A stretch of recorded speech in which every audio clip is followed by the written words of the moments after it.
Arkadaşlar hızlıca gelin arkadaşlar. Yürüyüşü başlatmadık şu anda. Düzeni sağlamak için uğraşıyoruz. Hızlıca gelin.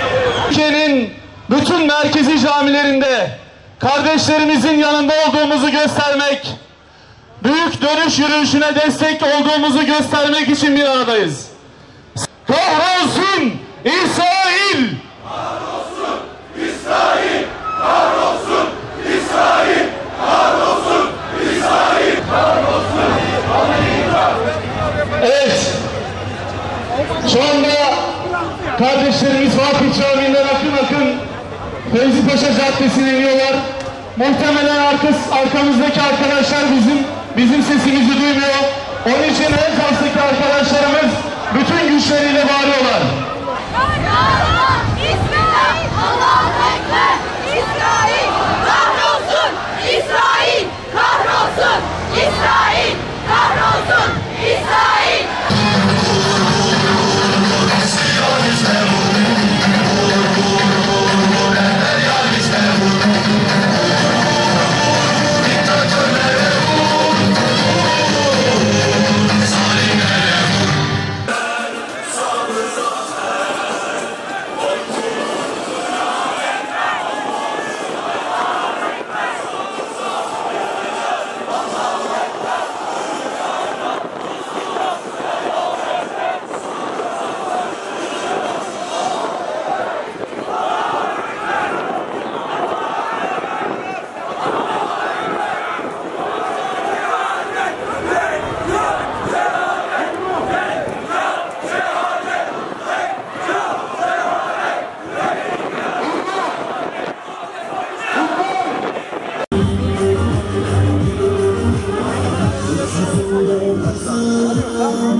Selam olsun Peygamberler diyarı, çocuk yürekli masum Kudüs'e selam olsun.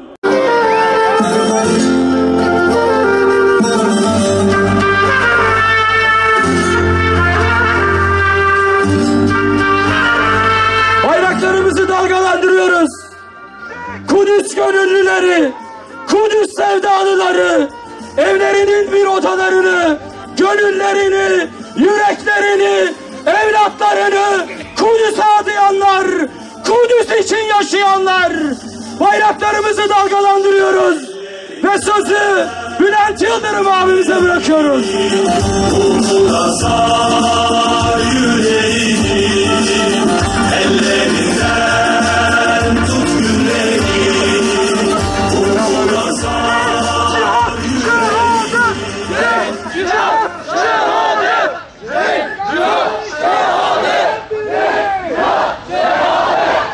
Selamünaleyküm. Değerli kardeşlerim, hepinize çok teşekkür ediyorum. Gazze'deki kardeşlerimizin bugün yapmış olduğu yürüyüşe İstanbul'dan ve Türkiye'nin bütün illerinden destek verdiniz. Allah hepinizden razı olsun. Bugün Cuma ve yürüyüş oldu. O yürüyüşten henüz daha haber alamadık. Neler yaşandı?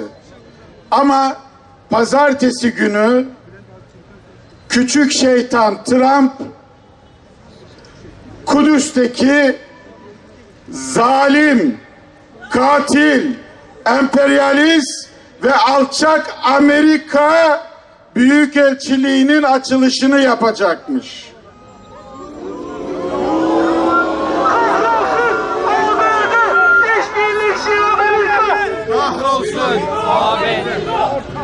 Amerika yalnız kalmış. İster yalnız kalsın, ister dünyayı arkasına alsın. Biz Müslümanlar Kudüs'ün Müslümanların başkenti olduğunu biliyoruz, kabul ediyoruz. Bunun için de gerekirse malımızı ve canımızı da vermeye hazırız.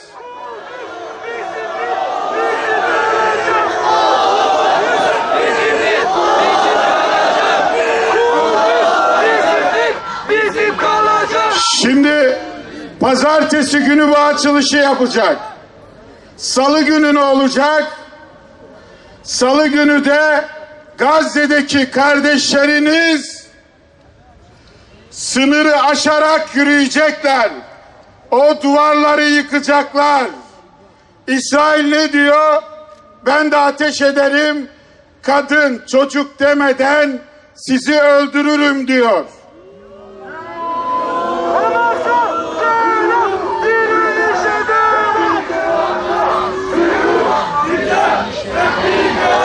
Onun için buradan sesleniyorum.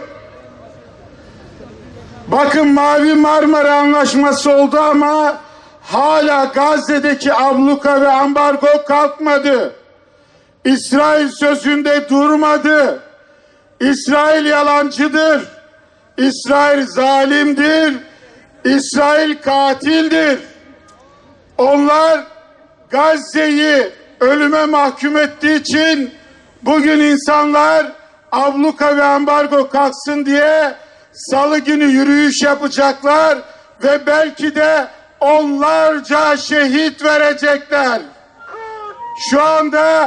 Şu ana kadar 60'a yakın şehit var.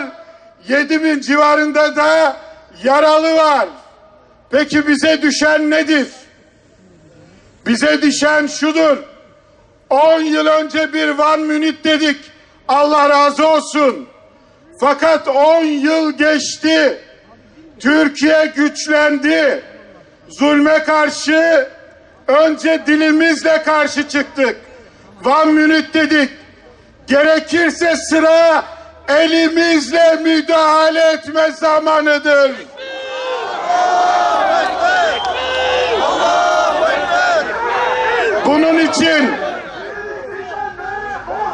Bunun için ne yapacağız? Öncelikle bu Mavi Marmara Anlaşması'nın mecliste tekrar iptal edilmesini istiyoruz. أيها الإخوة والأخوات يا من خرجتم نصرة للحق ولإخوانكم المظلومين في فلسطين الذين يعانون من جور وطغيان الاحتلال الصهيوني لقد وصلت رسالتكم التضامنية الرائعة بكل جلاء ووضوح للعدو والصديق على السواء. رسالتكم تقول إن قضية بيت المقدس وفلسطين ليست قضية 12 مليون فلسطيني فقط أو قضية 400 مليون عربي فحسب، بل هي قضية 1.5 مليار من المسلمين. إنها أمانة في أعناق أبناء هذه الأمة، بل إن بعدها الإنساني يتعدى ذلك ليشمل كل أحرار العالم الذين لا تسمح لهم فطرتهم السوية إلا أن يقفوا مع الحق ضد الباطل ومع المظلوم ضد الظالم. Değerli kardeşlerim, sizler bugün burada Filistin'de canlarını feda ederek sokaklara dökülen kardeşlerinizi yalnız bırakmadınız. Zalimlerin karşısında dik duranların yanında durmak için sokaklara döküldünüz. Siz buradan düşman Siyonist İsrail'e bir mesaj gönderdiniz.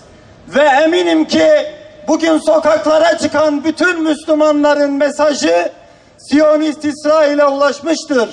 Sizin mesajınız şudur: Filistin ve Beytül Makdis davası sadece 12 bin Filistinlinin davası değil, sadece 400 milyon Arap'ın davası değil, Filistin davası 1.7 milyar Müslümanın davasıdır. Filistin davası hakkın, adaletin yanında duran, mazlumun yanında saf tutan bütün özgür insanların davasıdır.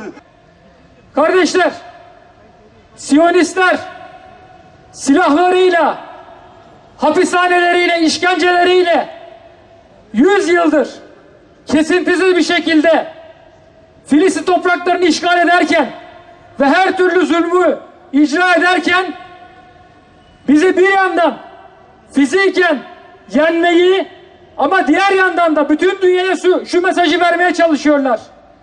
Diyorlar ki biz güçlüyüz ve siz zayıfsınız. Asla bizi yenemezsiniz. Dolayısıyla teslim olun diyorlar. İçimizdeki yerli işbirlikçileriyle ve emperyalistlerden aldıkları destekle sadece fiziken bizi esir almaya değil, aynı zamanda bilinç olarak da ruhumuzu teslim olmaya çalışıyorlar. Biz buna direneceğiz inşallah.